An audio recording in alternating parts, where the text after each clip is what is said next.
एक माँ की संघर्ष की कहानी। कुछ दिन पहले की ये बात है।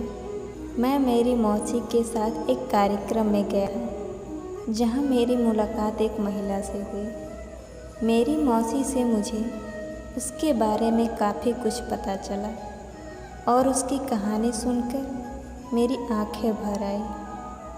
वह सिर्फ 17 साल की थी जब उसकी शादी एक ऐसे आदमी से करा दी गई जो उससे लगभग 14 साल बड़ा था। शादी के 1 महीने बाद उसे पता चला कि उसका पति शराबी है। सच्चाई सामने आने के बाद वह हर रात उसके साथ दुर्व्यवहार, मार पिटाई करता था और उसे अपनी माँ से पैसे लाने के लिए मजबूर करता था। जब वो इनकार करती तो लोहे की रॉड से उसे पीटता। उसने कई बार अपनी माँ को इन तकलीफ़ों के बारे में बताया, लेकिन उसकी माँ ने कहा यह हर घर की समस्या है और तुम्हें इसे खुद ही ठीक करना होगा या इसको सहन करना होगा। उसकी सास उसके पति से भी बदतर थी और केवल उसे 2 समय का भोजन देती थी और उसे सफाई, कपड़े धोने आदि जैसे सभी प्रकार के काम करने के लिए मजबूर करती थी। कुछ महीने बाद जब वह गर्भवती हो गई तो उसके परिवार वालों ने कहा कि अगर तुमने लड़की को जन्म दिया तो तुम्हें यह घर छोड़ना पड़ेगा। दुर्भाग्य से उसने एक लड़की को जन्म दिया।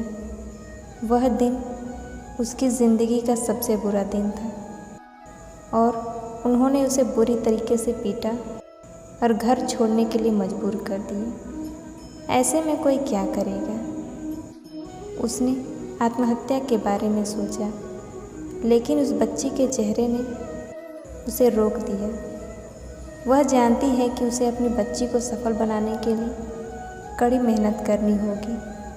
उसने अपनी सोने की बाली बेच दी और एक पेपर कैरी बैग की फैक्ट्री में नौकरी करने लगी, जहां उसे सिर्फ 150 रुपये 2000 कैरी बैग बनाने के लिए मिलते थे। उसे रोज़ाना कम से कम 8 से 9 घंटे काम करना पड़ता था।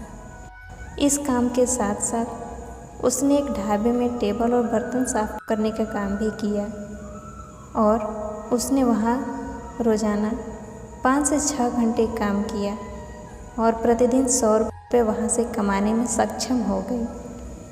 अब वह प्रतिदिन 250 से 300 रुपये की कमाई करती थी, जो उसके बच्चे की पालने के लिए पर्याप्त थी।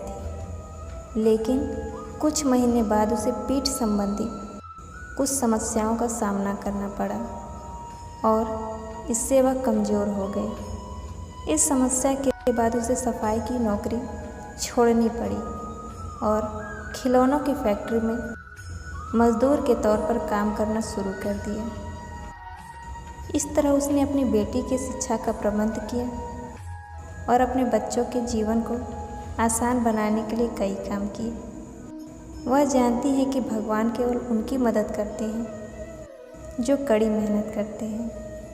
मैं कल उनकी बेटी से मिला और काफ़ी खुश हुआ, क्योंकि मुझे पता चला उसने हायर सेकेंडरी में 93% अंक हासिल किए और वह डॉक्टर बनना चाहती है। उसके पास अपनी बेटी के अलावा कुछ भी नहीं था और उसने अपने पति को भी छोड़ दिया और उसे कोई आइडिया नहीं था कि वह आगे क्या करेगी, लेकिन उसे खुद पर विश्वास था। हमें इस स्ट्रांग महिला के जीवन के संघर्ष से प्रेरणा लेनी चाहिए और इस बात को स्वीकार करना चाहिए कि संघर्ष ही असली जीवन है।